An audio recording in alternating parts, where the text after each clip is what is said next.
Welcome back friends, welcome to our study channel move on study. तो friends, आज मैं आप लोग के बीच झारखंड सीजीएल के रिगार्डिंग आज मैं आप लोग का जीएस पेपर जो आने वाला है यानी कि पेपर थर्ड, उसके रिगार्डिंग में फ्रेंड्स एक वीडियो लेके आया हूँ जो आप लोग के लिए काफ़ी फ्रूटफुल होगा। इससे पहले फ्रेंड्स, आप लोग हमारे चैनल में अगर नए आए तो प्लीज़ चैनल को सब्सक्राइब कर लीजिए। आप लोग को झारखंड से संबंधित कोई भी जानकारी होगा एग्जाम से तो आप लोग के लिए काफ़ी हेल्पफुल होगा। तो चलिए मैं स्टार्ट करता हूँ। तो फर्स्ट ऑफ ऑल देखिए, मैं आप लोग का स्टेट लेके आया हूँ सामान्य अध्ययन का। ये आप लोग का फ्रेंड्स झारखंड पेपर में काफ़ी इंपॉर्टेंस होगा। तो चलिए बिना समय वेस्ट किए हम लोग स्टार्ट करते हैं आज का क्लासेस का। इससे पहले फ्रेंड्स, आप लोग हमारे पहले का वीडियो देख सकते हैं जो काफ़ी आप लोग के लिए फ्रूटफुल होगा। तो फर्स्ट ऑफ ऑल क्वेश्चन है जना, देखिए सामान्य अध्ययन पूरा। भारतीय संविधान के निम्नलिखित अनुच्छेद में से कौन सा भारतीय विधायन सत्ता पर पूर्ण नियंत्रण लगाता है? फ्रेंड्स आप लोग ध्यान दीजिए, भारतीय संविधान के निम्नलिखित अनुच्छेद में से कौन विधायन सत्ता पर पूर्ण नियंत्रण, यहाँ पे फोकस कीजिए, पूर्ण नियंत्रण के बारे में बोल रहा। तो मैं आप लोग को बताना चाहता हूँ आर्टिकल नंबर 14। देखिए आर्टिकल नंबर 14 जो है वह विधायन सत्ता पर पूर्ण नियंत्रण लगाता है। तो राइट आंसर क्या होगा? Article number 14। यह उपरांत करता है कि किसी व्यक्ति को विधि के समक्ष समता या विधियों में समान संरक्षण से वंचित नहीं किया जा सकता। यानी फ्रेंड्स आर्टिकल नंबर 14 ये बोलता है समानता का अधिकार संबंधित होता है। क्या होता है इससे संबंधित? आप लोग पढ़े होंगे, ये जो होता है वह समानता का अधिकार से संबंधित होता है। और यही आर्टिकल हम लोग को विधान सत्ता पर पूर्ण नियंत्रण को प्रभाव देता है। क्लियर है? इसे आप लोग ध्यान में रखिएगा। चलिए अब देखते हैं नेक्स्ट क्वेश्चन क्या है। राज्य मंत्रिपरिषद निम्नलिखित में से किसके प्रति उत्तरदायी होती है? तो राज्य मंत्रिपरिषद जो होता है वह उत्तरदायी होता है फ्रेंड्स, वह विधान सभा के प्रति होता है। राज्य मंत्रिपरिषद वह किसी राज्य का मंत्रिपरिषद वह विधानसभा के प्रति उत्तरदायी होता है। क्लियर है? जैसे हमारे झारखंड का जो मुख्यमंत्री यानी कि हेमंत सोरेन, यहाँ पे आप लोग जानते होंगे गठबंधन का सरकार चल रहा है यानी कि जेएमएम प्लस कांग्रेस का सरकार चल रहा है। क्लियर है? इसमें एक आप लोग का सांसद माले का भी है। तो ये तीनों, और एक आरजेडी का भी, ये तीनों का सरकार हम लोग का झारखंड में चल रहा है, जिससे हम लोग शॉर्टकट में इंडिया सरकार बोलते हैं। तो इसका जो सरकार है फ्रेंड्स, इसका सभी मंत्रिमंडल विधानसभा के प्रति उत्तरदायी होते हैं। इसे आप लोग याद रखिएगा। क्लियर है? चलिए बात करते हैं, आप लोगों को कुछ करंट से मैं बताता हूँ। फर्स्ट ऑफ ऑल याद रखिए, झारखंड का विधानसभा का जो अध्यक्ष है वह रविंद्रनाथ कुमार महतो है। और विधानमंडल, देखिए मैं आप लोग को आर्टिकल से मैं डिस्कस करता हूँ जो आप लोगों के लिए काफ़ी फ्रूटफुल होगा। बात करते हैं विधानमंडल का। तो फ्रेंड्स विधानमंडल के जो आर्टिकल होता है, देखिए इसमें सबसे पहले तीन चीज़ आता है। एक होता है विधानसभा और एक होता है विधान परिषद। देखिए मैं यहाँ पे लिख रहा विधानसभा, क्लियर है, और एक लिख देता हूँ विधान परिषद। ये दोनों के बारे में आप लोग जान लीजिए, काफ़ी इंपॉर्टेंस होता है। तो विधान परिषद के फ्रेंड्स कुल तीन अंग होते हैं। एक होता है विधानसभा, विधान परिषद होता है, इसके साथ एक राज्यपाल होते हैं। तो विधानमंडल का जो आर्टिकल जो जिक्र किया गया भारतीय संविधान में वह 168 के तहत। वही बात करते हैं फ्रेंड्स विधान परिषद का। तो विधान परिषद का जो आर्टिकल हुआ 169 होता है, आर्टिकल 169 होता है। क्लियर है? वही बात करते हैं विधानसभा का, तो ये जो होता है 170 होता है। ये आप लोग ध्यान में रखिएगा। क्लियर है? और भारत में कुल ऐसे 6 राज्य जहाँ पे विधान परिषद, उसके लिए आप लोग थोड़ा सा कम बात कीजिए, ये याद कर लीजिए, यानी कि कम बात कीजिए थोड़ा सा।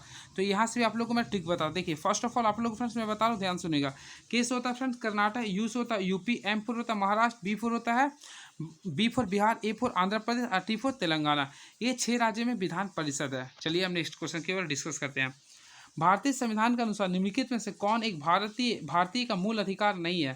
तो यानी यहाँ पे बोला कौन सा ऑप्शन के अकॉर्डिंग कौन भारत का मौलिक अधिकार नहीं है? कानून के समझ समानता, ये है फ्रेंड आर्टिकल नंबर 14 के तहत। धर्म की स्वतंत्रता, तो फ्रेंड्स आप ऑलरेडी आप लोग पढ़े होंगे 25 से 28 तक धर्म की स्वतंत्रता। ये भाषण देने का अधिकार, तो बिल्कुल है। अभिव्यक्ति की आज़ादी 19 में। ये अपना शिक्षण संस्थान बनाने पर प्रतिबंध, तो फ्रेंड्स ये रॉन्ग हो जाएगा। तो यानी राइट आंसर जो ऑप्शन नंबर डी हो जाएगा। तो option number D is the right answer. अपना शिक्षण संस्थान बनाने पर कोई प्रतिबंध नहीं है। और मैं आप लोगों को कुछ बताना चाहता हूँ फ्रेंड्स, मूल संविधान में याद रखिएगा। देखिए मूल संविधान, देखिए याद रखिएगा फ्रेंड्स, मूल संविधान में कुल 7 मौलिक अधिकार थे। मूल संविधान में कुल 7 मौलिक अधिकार थे और वर्तमान समय अभी कुल 6 है। वर्तमान समय कुल 6 है। याद रखिएगा 44वां संविधान संशोधन द्वारा, 44वां संविधान संशोधन जो फ्रेंड्स 1978 में हुआ था, 1978 में हुआ था। इसके द्वारा संपत्ति के अधिकार को हटा दिया गया था। संपत्ति के अधिकार को हटा दिया गया था। और संपत्ति के अधिकार अभी भारत के संविधान में 300A में जुड़ा हुआ है। क्लियर है? जो कि एक कानूनी अधिकार बन चुका है। निम्नलिखित में से कौन सी समिति CAG यानी कैग के ऑडिट रिपोर्ट की जांच करती है? तो फर्स्ट ऑफ ऑल फ्रेंड्स आप लोगों को मैं बताना चाहता हूँ, इसके आंसर बताना चाहता हूँ। तो इसका जो राइट आंसर है लोक लेखा समिति। लोक लेखा समिति होता है वह कैग, जो उसी कैग के आगे मैं फुल फॉर्म बताता हूँ, कंट्रोलर ऑडिटर जनरल। तो कैग के ऑडिट रिपोर्ट की जो जांच करती है वह लोक लेखा समिति जांच करती है। क्लियर है। अब मैं आप लोग को एक्स्ट्रा बताना चाहता हूँ, लोक लेखा समिति को प्राक्कलन समिति का जुड़वा कहते हैं, याद रखिएगा। लोक लेखा समिति को प्राक्कलन समिति के जुड़वा कहते हैं। और इसके साथ इसमें याद रखिए फ्रेंड, इसमें जो कुल सदस्य होता है वो 22 सदस्य होता है। कितना सदस्य होता है? 22 सदस्य होता है, जिसका दो पार्ट्स में बांटा गया, एक 15 होता है, एक 7 होता है। 15 और 7 का कॉम्बिनेशन होता है। 15 जो होता है फ्रेंड्स वह लोकसभा के लिए होता है। किसके लिए होता है? लोकसभा के लिए होता है। और 7 जो होता है फ्रेंड्स राज्यसभा के लिए होता है। ये भी आप लोग याद रखिएगा। और इसका जो टेन्योर होता है यानी 1 साल के लिए होता है। यानी लोक लेखा समिति का जो कार्यकाल होता है 1 वर्ष का होता है। इसमें कुल सदस्य 22 होता है, 15 और 7 का कॉम्बिनेशन होता है। इसे आप लोग ध्यान में रखिएगा। चलिए हम लोग देखते हैं नेक्स्ट क्वेश्चन। तो चलिए नेक्स्ट क्वेश्चन देखते हैं क्या लिख रहा है ये। भारतीय क्रांति की जननी किसे कहा जाता है? तो भारतीय क्रांति की जननी अगर ऑप्शन में है तो मैं उसी के अकॉर्डिंग बताता हूँ। भारतीय क्रांति की जननी मैडम भीखाजी कामा को कहा जाता है। तो राइट आंसर क्या होगा? देखिए ऑप्शन नंबर डी हो जाएगा। मैडम भीखाजी रुस्तम कामा को भारतीय क्रांति की जननी कहते हैं। चलिए मैं आप लोगों को बताना चाहता हूँ कुछ एक्स्ट्रा। सबसे पहले याद रखिएगा फ्रेंड, मैडम भीखाजी कामा सबसे इंपॉर्टेंट चीज़ मैं डिस्कस कर रहा हूँ। आई होप आप लोग जानते होंगे तो अच्छी बात है, नहीं जानते हैं तो आप लोग यहाँ पे जरूर सुनिएगा। क्या मैडम भीखाजी कामा पहले विदेशी व्यक्ति थे, पहले विदेशी व्यक्ति थे जिन्होंने भारत का झंडा विदेशी जमीन पर फहराया था। तो इन्होंने 7 अगस्त नहीं, ये फ्रेंड्स शायद हमें लगता है 22 अगस्त 1907 को पहली बार विदेशी जमीन पे यानी कि जर्मनी के स्टुअर्ट बाग में इन्होंने झंडा फहराया था। ये आप लोग ध्यान में रखिएगा। क्लियर है, काफ़ी इंपॉर्टेंट क्वेश्चन था। चलिए मैं क्वेश्चन और बताता हूँ। बात करते हैं सरोजिनी नायडू का और एनी बेसेंट का। एनी बेसेंट भारतीय राष्ट्रीय कांग्रेस की प्रथम महिला अध्यक्ष है। यानी भारतीय राष्ट्रीय कांग्रेस की प्रथम महिला अगर बोले अध्यक्ष तो कौन है? एनी बेसेंट, जो कि फ्रेंड्स 1917 में बना था कोलकाता अधिवेशन में। क्लियर है, ये भी याद कीजिए कलकत्ता अधिवेशन में बनी थी। वही बात करते हैं सरोजिनी नायडू का। तो सरोजिनी नायडू 1925 में भारतीय राष्ट्रीय कांग्रेस की भारतीय बोलेगा, अगर देखिए भारतीय राष्ट्रीय कांग्रेस की भारतीय महिला अगर बोलेगा अध्यक्ष तो सरोजिनी नायडू, अगर केवल महिला बोलेगा तो एनी बेसेंट होगा। तो ये बनी थी सरोजिनी नायडू 1925 में कानपुर अधिवेशन में। ये आप लोगों के लिए काफ़ी इंपॉर्टेंस था। Next question, India for Indians किताब किसने लिखी है? तो ये क्वेश्चन फ्रेंड्स इजी है, आप लोग काफ़ी दिन से देखते होंगे। तो इंडिया फॉर इंडियंस जो लिखा गया हुआ CR दास के द्वारा लिखा गया। CR दास यानी चक्रवर्ती राज दास के द्वारा लिखा गया था। ठीक है, यह याद रखिए, CR दास के द्वारा। चलिए नेक्स्ट क्वेश्चन, भारत में निम्नलिखित नदियों में से कौन पश्चिमी घाट से नहीं निकलती है? पश्चिमी घाट से नहीं निकलती है। तो ऑप्शन के अकॉर्डिंग देखना पड़ेगा। फर्स्ट ऑफ ऑल फ्रेंड्स आप लोग को उत्तरी घाट और पश्चिमी घाट समझ में आता होगा। देखिए ये फ्रेंड्स आप लोग मैप अगर बनाते हैं भारत का तो देखिए ये जो आप लोग का घाट जो निर्माण इसे बोलते हैं पूर्वी घाट। क्या बोलते हैं फ्रेंड्स? इसे बोलते हैं पूर्वी घाट। और ये जो निकल इसे बोलते हैं पश्चिमी घाट। क्या बोलते हैं फ्रेंड्स? पश्चिमी घाट। अब मैं आप लोग को भी जो डिस्कस कर रहा हूँ याद रखिएगा ध्यान से। सबसे पहले पूर्वी घाट में देखिए आप लोगों को 4 स्टेट आता है। पहला वेस्ट बंगाल, ओ से उड़ीसा, ए से आंध्र प्रदेश और तीसरे तमिलनाडु। ये याद करिए वोट से। और यहाँ पे जो होता है कुल 7 स्टेट आता है। देखिए GMGK याद कर लिए, GMGK यानी यहाँ 5 होता है। जी से होता है गुजरात, M फॉर महाराष्ट्र, फिर G4 गोवा, फिर K फॉर कर्नाटक, फिर के से होता है केरल। ठीक है, तो अब इसी के अकॉर्डिंग मैं बता रहा हूँ, ध्यान से सुनिएगा। तो पूरा निम्नलिखित तो कौन सा पश्चिमी घाट से नहीं निकलते? नदी के बारे में बोल रहा। तो ऑप्शन के अकॉर्डिंग देखा तो कावेरी नदी आप लोग का पश्चिमी घाट से नहीं निकलता, तो ये पूर्वी घाट से निकलता। तो राइट आंसर क्या हो गया? ऑप्शन नंबर C हो गया। वही बात करते हैं फ्रेंड्स, देखिए गोदावरी का, ताप्ती का, कवाम का, ये तीनों निकलता है पश्चिमी घाट से। ठीक है, नेक्स्ट क्वेश्चन, कांग्रेस के किस अधिवेशन में पहली बार वंदे मातरम गाया गया था? तो चलिए इसके बारे में पूरा डिटेल से बताना चाहता हूँ। तो पहली बार याद रखिएगा फ्रेंड्स, पहली बार जो वंदे मातरम, तो वंदे मातरम देखिए वंदे मातरम, तो पहली बार जो वंदे मातरम जो गाया गया था कांग्रेस के 12वां अधिवेशन में गाया था। कांग्रेस के 12वां अधिवेशन में पहली बार आपका वंदे मातरम गाया गया था। इसे आप लोग याद रखिएगा। और यह जो अधिनियम था यानी 12वां अधिवेशन में गाया गया था। क्लियर है, इसके साथ साथ याद रखिए ये जो अधिवेशन हुआ था कलकत्ता में हुआ था। मैक्सिमम जितना इंपॉर्टेंट है मैक्सिमम मैं कलकत्ता ही देखा हूँ। फिर कलकत्ता में हुआ था, कब हुआ था ये भी आप लोग याद के 1896 में। कलकत्ता के 1896 अधिवेशन में वंदे मातरम को गाया गया था। और फ्रेंड इसका जो अध्यक्षता कर रहा था काफ़ी इंपॉर्टेंट है, नाम याद करिए, रहीमतुल्लाह, याद रखिएगा रहीमतुल्लाह सयानी जो थे यह अध्यक्षता कर रहे थे। और रहीमतुल्लाह सयानी कांग्रेस के अध्यक्ष बनने वाला सेकंड मुस्लिम थे। और पहला जो थे मुस्लिम जो बने थे बदरुद्दीन तैयब बने थे। ये आप लोग के लिए काफ़ी इंपॉर्टेंट क्वेश्चन था। ठीक है, इसे आप लोग याद रखिएगा। चलिए देखते हैं नेक्स्ट क्वेश्चन।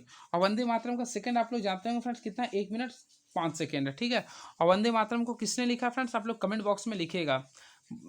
चटर्जी यानी कि बंकिम चंद्र चटर्जी ने लिखा। चलिए नेक्स्ट क्वेश्चन, निम्नलिखित देशों की राजधानी में कौन से सही नहीं है। तो फ्रेंड्स यहाँ पे बोला सही नहीं है के बारे में। चलिए मैं ऑप्शन के अकॉर्डिंग देखता हूँ, उसके बाद ऑपरेशन भी करूँगा। फर्स्ट ऑफ ऑल देखते हैं हम उरुग्वे। तो ऑलरेडी आप लोगों को पता होगा फ्रेंड, उरुग्वे की जो राजधानी है मोंटेवीडियो है, क्लियर है। बात करते हैं बुरुंडी का, तो बुरुंडी का जो राजधानी है ऑलरेडी आप लोग पढ़े हैं, तो मुंजुबुरा होता है, मुंजुबुरा होता है। वही बात करते हैं ग्रीनलैंड का, तो ग्रीनलैंड की जो राजधानी होता है फ्रेंड, आप लोग को ऑलरेडी पता होगा ग्रीनलैंड की राजधानी जो होता है वह नूक होती है। क्या होता है, ये नूक होता है, तो यहाँ मैं लिख दिया नूक, ठीक है। वही बात करते हैं क्या लिख रही है, कोलंबिया। तो कोलंबिया का जो राजधानी होता है वो स्टॉकहोम होती है। क्या होता है ये, कोलंबिया का जो राजधानी होता है, ये गलत लिख रहा है। कोलंबिया का जो राजधानी होता है बोटोगा होता है। क्या होता है, बोगोटा होता है, बोगोटा होता है। तो आप लोग इसके यानी कि आप लोग का 3 या 4 गलत है। तो 3 4 ऑप्शन नंबर कहाँ पे दे रहा है देख ले सकते हैं, तो ऑप्शन नंबर सी होगा, यानी कि 3 4, क्लियर है। फिर से आप लोग याद कर लिए, देखिए उरुग्वे की राजधानी होता है मोंटेवीडियो, उरुग्वे में राजधानी क्या है, मोंटेवीडियो। बुरुंडी में होता है बुजुम्बुरा। वही बात करते हैं ग्रीनलैंड का, तो फ्रेंड्स ग्रीनलैंड की राजधानी क्या होता है, फिर से याद करिए नूक होता है। क्या होता है, ये नूक होता है। वही बात करते हैं कोलंबिया का, तो कोलंबिया की राजधानी होता है बोगोटा। चलिए next question, violent village programme कहाँ चलाया गया था। तो वायलेंट विलेज प्रोग्राम जो चलाया गया था फ्रेंड्स, आप लोग याद रखिएगा, ये चीन की सीमा पे चलाया गया था, चीन की सीमा पे चलाया गया था। ये राइट आंसर होगा, चीन की सीमा। नेक्स्ट, क्षेत्रीय ग्रामीण बैंक का स्थापना किस समिति के सिफारिश पर की गई थी। तो क्षेत्रीय ग्रामीण बैंक की स्थापना जो किया था फ्रेंड्स, वह भंडारी समिति पे किया था, यानी भंडारी समिति के आधार पे किया गया था। अब क्वेश्चन आता है कि फ्रेंड्स कब किया गया था, तो 1975 में किया गया था, 1975 में किया गया था। इसे भी आप लोग याद रखिएगा।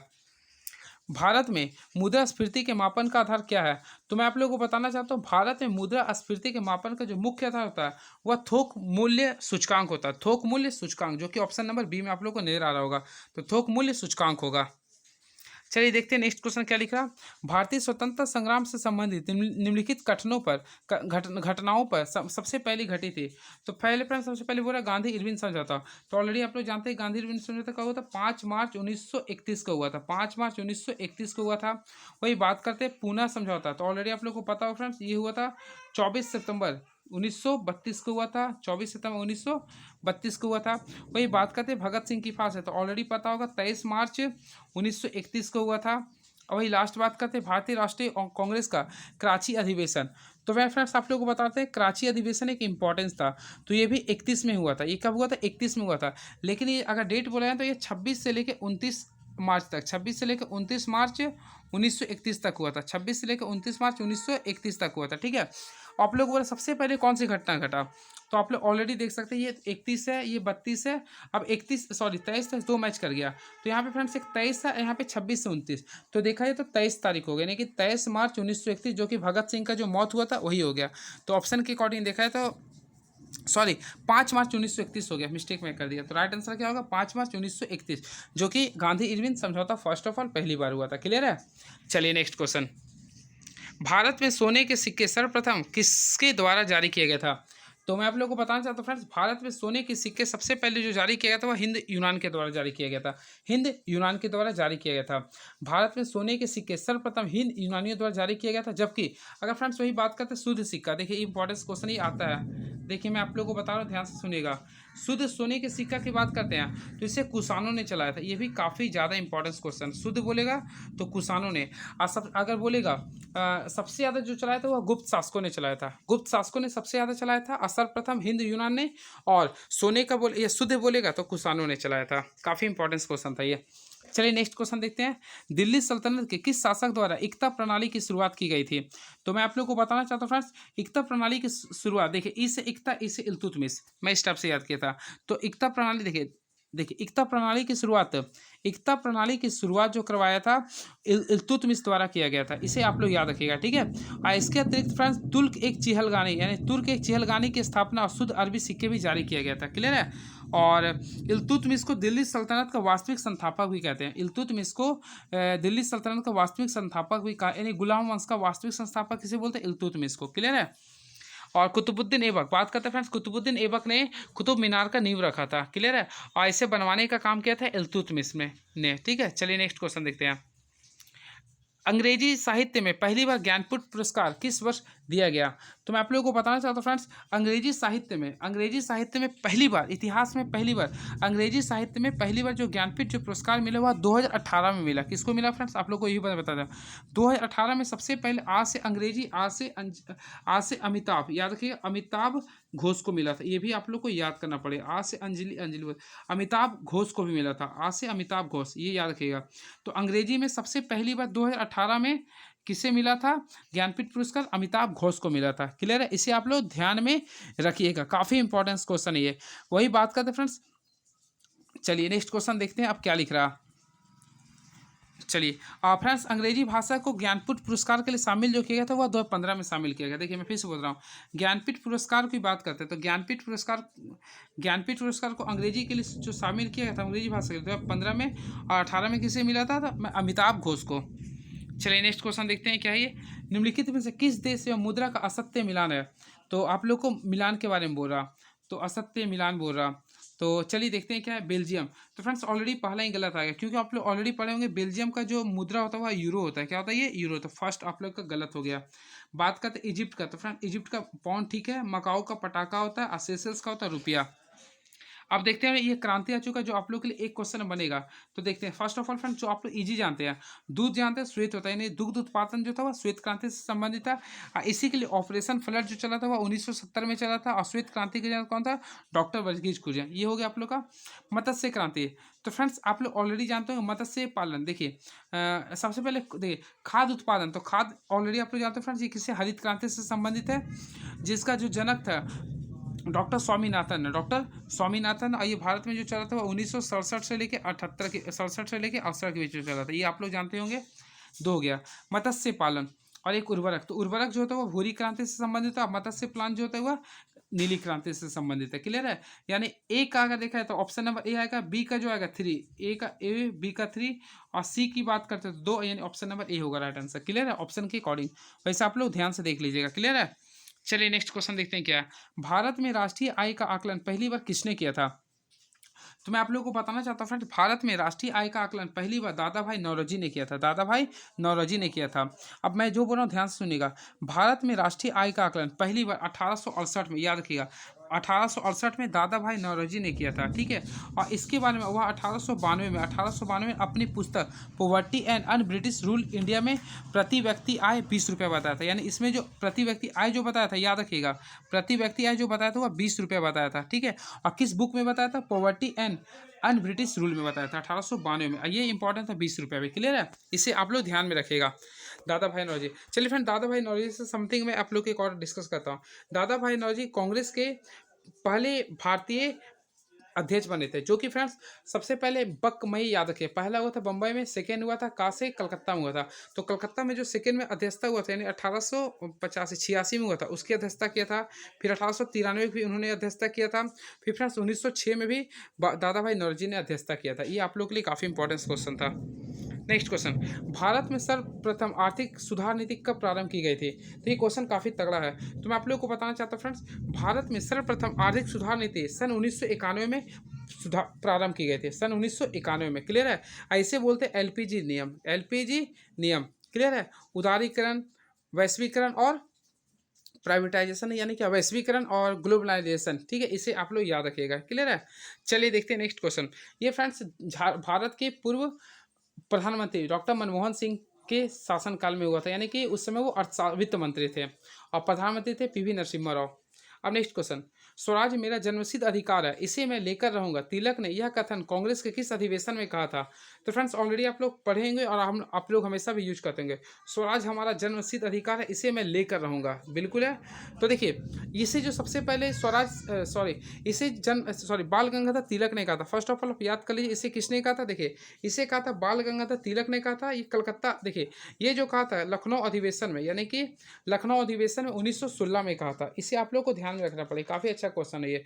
तो लखनऊ अधिवेशन जो हुआ था 1916 में हुआ था। इसी के समय इसी के सब इसका अध्यक्षता जो किया था मजूमदार ने किया था, ये भी याद किया। इसकी देखिए मैं आप लोगों को बता रहा हूँ, ध्यान से सुनिएगा। फर्स्ट ऑफ ऑल इसका जो राइट आंसर हो गया ऑप्शन नंबर डी होगा, कांग्रेस अधिवेशन 1916। अब मैं जो बता रहा हूँ ध्यान से सुनिएगा। कांग्रेस अधिवेशन 1916 जो कि भारतीय राष्ट्रीय कांग्रेस का 31वां अधिवेशन था, ये इंपॉर्टेंस है इसलिए मैं बोल रहा हूँ। 31वां अधिवेशन था, ये लखनऊ में हुआ था, ये 1916 में हुआ था। इसकी जो अध्यक्षता कर रहा था वो अंबिका चरम मजूमदार, इसे आप लोग याद कर लीजिए। किसने करा था फ्रेंड्स? अंबिका चरम मजूमदार। ये क्वेश्चन इंपॉर्टेंट होता है, अंबिका चरम मजूमदार कर रहा था। इसी अधिवेशन में बाल गंगाधर तिलक ने स्वराज मेरा जन्मसिद्ध अधिकार है, मैं इसे लेकर रहूंगा का नारा दिया था। क्लियर है? इसे आप लोग ध्यान में रखिएगा। और इसी समझौता के साथ यहाँ पे लखनऊ समझौता भी हुआ था। क्लियर है? चलिए नेक्स्ट क्वेश्चन देखते हैं क्या पूछ रहा है ये। तो नेक्स्ट क्वेश्चन हमारे लिए काफ़ी इंपॉर्टेंस होने वाला है, वो भी देख लेते हैं। तो देखिए, महात्मा गांधी द्वारा दक्षिण अफ्रीका में प्रकाशित की गई पत्रिका का क्या नाम है? तो ये क्वेश्चन मैं आप लोग के लिए बताना चाहता हूँ, आप लोगों को बताना चाहता हूँ फ्रेंड्स। महात्मा गांधी द्वारा दक्षिण अफ्रीका में प्रकाशित की गई पत्रिका का जो नाम था वह इंडियन ओपिनियन था। इंडियन ओपिनियन था, इंडियन ओपिनियन। तो महात्मा गांधी जी ने दक्षिण अफ्रीका में इंडियन ओपिनियन नामक अखबार निकाला था, जो इसमें याद रखिएगा जो फ्रेंड्स गुजराती, देखिए मैं लिख देता हूँ यहाँ पे, जी फॉर गुजराती, ठीक है, ये H for Hindi, T for Tamil और ई फॉर इंग्लिश में प्रकाशित होता है। यानी गुजराती, हिंदी, तमिल और इंग्लिश में प्रकाशित होता था। तो इंडियन ओपिनियन होगा। क्लियर है? वही बात करते हैं फ्रेंड्स हरिजन का। तो हरिजन जो यह किया था वह 1933 के समय किया था। क्लियर है? चलिए नेक्स्ट क्वेश्चन देखते हैं क्या है ये। अंतर्राष्ट्रीय बुकर पुरस्कार 2023 से किसे सम्मानित किया गया? तो मैं आप लोगों को बताना चाहता हूँ फ्रेंड्स, बुल्गारिया के जॉर्जी गोस्पोडीमा को देखिए ये क्वेश्चन आया था बीपीएससी के पेपर में, ठीक है। तो जॉर्जी गोस्पोडीमा को अंतर्राष्ट्रीय बुकर पुरस्कार 2023 से सम्मानित किया गया था। ये आप लोगों के लिए काफ़ी इंपॉर्टेंट क्वेश्चन था ये। और ये फ्रेंड्स याद रखिए कहाँ कराने वाले थे? बुल्गारिया के थे। क्लियर है? चलिए नेक्स्ट क्वेश्चन देखते हैं। तो नेक्स्ट क्वेश्चन देखते हैं क्या लिख रहा। लैक यानी कि लाइन एक्चुअल कंट्रोल यानी कि वास्तविक नियंत्रण रेखा भारत और किस देश के बीच में? तो फ्रेंड्स ये तो भारत का बच्चा बताएगा, क्योंकि ये भारत और चीन के बीच में है। यहाँ पे ये भारत और चीन के बीच में। अब चलिए इसके बारे में मैं कुछ डिस्कस करता हूँ, ध्यान से सुनिएगा। LAC यानी कि वास्तविक नियंत्रण रेखा भारत और चीन के बीच एक प्रभावी सीमा है, जो वर्तमान केंद्र शासित प्रदेश लद्दाख को चीन अधिकृत क्षेत्र अक्साई चीन से पृथक भी करती है। ठीक है? और याद कीजिए फ्रेंड्स, भारत और चीन का जो मध्य जो सीमा हुआ 3,4,4,8,8 है, यानी कि 3,4,8,8 किलोमीटर लंबा है। क्लियर है? और जो कि लद्दाख, देखिए मैं लिखता हूँ, जो कि लद्दाख उत्तराखंड, हिमाचल प्रदेश, सिक्किम और अरुणाचल प्रदेश से लगती है। चलिए नेक्स्ट क्वेश्चन। प्रसिद्ध पुस्तक ए बेस्टर इंडिया, देखिए क्वेश्चन काफ़ी तगड़ा क्वेश्चन है, मैं इसी के बारे में डिस्कस करता हूँ। देखिए क्या लिख रही है। प्रसिद्ध पुस्तक a better India a better words किसके द्वारा लिखी गई थी? तो फ्रेंड्स मैं आप लोग को बताना चाहता हूँ, इस पुस्तक जो लिखा गया था वह KR नारायण के द्वारा लिखा गया था। KR नारायण, जो कि ऑप्शन में दिया है, ऑप्शन नंबर बी होगा, KR नारायण के द्वारा लिखा गया था। इसे आप लोग ध्यान में रखिएगा, काफ़ी अच्छा क्वेश्चन है ये। Next question. दादा साहेब फाल्के पुरस्कार निम्नलिखित में से किस खेल से जुड़ा हुआ है, किस क्षेत्र से जुड़ा हुआ है? तो दादा साहेब, सबसे पहले फ्रेंड्स आप लोग जानिए, दादा भाई साहेब फाल्के जो पुरस्कार हुआ फिल्म से जुड़ा हुआ है। किससे जुड़ा हुआ है? फिल्म से बोले तो सिनेमा से जुड़ा हुआ। और ये जो सबसे पहले जो प्रारंभ हुआ था यह 1969 से प्रारंभ हुआ था। क्लियर है? और बताना चाहता हूँ, दादा साहेब फाल्के जो थे ना, भारत के प्रथम फिल्म निर्माता थे। यानी दादा भाई साहेब जो थे ना, दादा साहेब फाल्के भारत के प्रथम फिल्म नेता भी थे, याद रखिए, फिल्म निर्माता थे। यह पुरस्कार सूचना एवं प्रसारण मंत्रालय के अंतर्गत आता है। क्लियर है? और इसका स्टार्ट कब हुआ था? 1969 में हुआ था। अब आ चुके हैं डे अदे में। देखिए दिवस के बारे में आप लोगों को बताना चाहते। देखिए सबसे पहले फ्रेंड्स आप लोगों को विश्व ओजोन दिवस, तो विश्व ओजोन दिवस, सॉरी मिस्टेक में बोल दिया। देखिए फर्स्ट बोल आप लोग को विश्व पर्यटन दिवस। तो प्रत्येक वर्ष भारत में 27 सितंबर को पर्यटन दिवस मनाते हैं। फर्स्ट ऑफ ऑल आप याद करिए, 27 सितंबर को कौन सा दिवस मनाते हैं? पर्यटन दिवस मनाते हैं। अंतर्राष्ट्रीय शांति दिवस की बात करते हैं तो वह 21 सितंबर को मनाते हैं, 21 सितंबर को मनाते हैं। विश्व ओजोन दिवस ये मनाते हैं फ्रेंड्स 16 सितंबर को, और हिंदी दिवस मनाते हैं 14 सितंबर को। तो ऑप्शन के अकॉर्डिंग जो दिया हुआ आपका सभी का सभी सही है। तो राइट आंसर 1 2 3 4 होगा। क्लियर है? चलिए नेक्स्ट क्वेश्चन देखते हैं।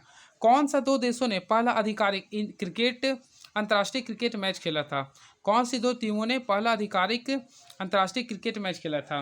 तो चलिए ये क्वेश्चन काफ़ी तगड़ा क्वेश्चन है और मैं तगड़ा जवाब भी दूंगा इसके बारे में। देखिए इंग्लैंड और ऑस्ट्रेलिया टीम पहला आधिकारिक क्रिकेट मैच खेला था। तो इंग्लैंड और ऑस्ट्रेलिया होगा राइट आंसर। क्या होगा? इंग्लैंड और ऑस्ट्रेलिया होगा। चलिए मैं इसके बारे में डिस्कस करता हूँ। देखिए इंग्लैंड और ऑस्ट्रेलिया टीमों ने पहला आधिकारिक अंतर्राष्ट्रीय क्रिकेट मैच खेला है मार्च 1877 में। देखिएगा सुनिएगा, मार्च 1877 में इंग्लैंड और ऑस्ट्रेलिया के बीच, यानी कि इंग्लैंड में लिख देता ENG वर्सेस ऑस्ट्रेलिया के बीच में। कब हुआ था? मार्च 1877 में इंग्लैंड और ऑस्ट्रेलिया के बीच में पहला आधिकारिक टेस्ट मैच खेला गया था। और यह मुकाबला कौन जीतेगा? आप लोग ऑलरेडी पता, ऑस्ट्रेलिया जीता था।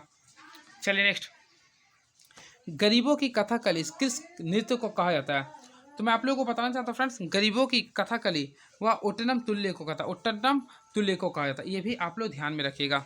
नेक्स्ट क्वेश्चन, निम्नलिखित में से कौन एक सुमिलित नहीं है? तो आप लोगों को ऊपर इसमें कौन गलत है? तो चलिए इसके बारे में पूरा का पूरा देख लेता हूँ ऑप्शन के according. First of all friends, इसका आगे राइट आंसर जानिए। इसका राइट आंसर होगा ऑप्शन नंबर डी होगा, शांत घाटी बाबा आमटे। ये गलत है, क्योंकि फ्रेंड्स ऑलरेडी आप लोग पढ़े होंगे, शांत घाटी का जो आंदोलन जो नेतृत्व करता था वह सुगाथा कुमारी किया था। ये आप लोग को ऑलरेडी पता होगा। सुगाथा, मैं लिख देता हूँ, सुगाथा कुमारी ने किया था, सुगाथा कुमारी ने किया था। क्लियर है? चलिए अब मैं आप लोग को बताता हूँ। सबसे पहले फ्रेंड्स, एपीको आंदोलन। तो एपीको आंदोलन जो हुआ था वह 1983 में कर्नाटक में हुआ था, और इसका जो नेतृत्व कर रहा था वो हेगड़े ने कर रहा था। ठीक है, इसका पूरा नाम था पांडुरंग हेगड़े थे। वही बात करते हैं चिपको आंदोलन का। तो चिपको आंदोलन फ्रेंड्स, ये सबसे फेमस क्वेश्चन है, जो कि फ्रेंड्स इसका जो किया था सुंदरलाल बहुगुणा ने किया था। क्लियर है? वही बात करते हैं नर्मदा बचाओ आंदोलन, ये फ्रेंड्स मेधा पाटिकर ने किया था। क्लियर है? तो ऑलरेडी आप लोग को पता होगा। तो ये रहा आप लोग का क्वेश्चन। अब बाबा आमटे जो फ्रेंड्स यहाँ पे जो ऑप्शन लिख रहा है, चलिए इसके बारे में डिस्कस कर देता हूँ, क्योंकि ये आप लोग का लास्ट क्वेश्चन आज का। देखिए बाबा आमटे, तो फ्रेंड्स मैं आप लोग को बताना चाहता हूँ, बाबा आमटे का संबंध आनंद वन से है, आनंद वन से, जो कि फ्रेंड्स कुष्ठ रोगियों के लिए समर्पित है। तो फ्रेंड्स आप लोगों को कैसा लगा हमारे 30 क्वेश्चन पूरा जीएस? अगर अच्छा लगा हो तो प्लीज़ कमेंट बॉक्स में आप लोग कुछ बहुमूल्य वर्ड्स लिखिएगा। इसके बाद देख लिया मैं आप लोग के बीच झारखंड का इसी प्रकार इसी रेंज में झारखंड जीएस भी कराऊंगा, फिर साइंस भी कराऊंगा, फिर कंप्यूटर भी कराऊंगा, फिर मैथमेटिक्स भी बताऊंगा। तो चलिए थैंक यू सो मच, हमारे चैनल को सब्सक्राइब कर लीजिए, आप लोग के लिए काफ़ी फ्रूटफुल होगा। Please subscribe my YouTube channel move on study. Thank you so much.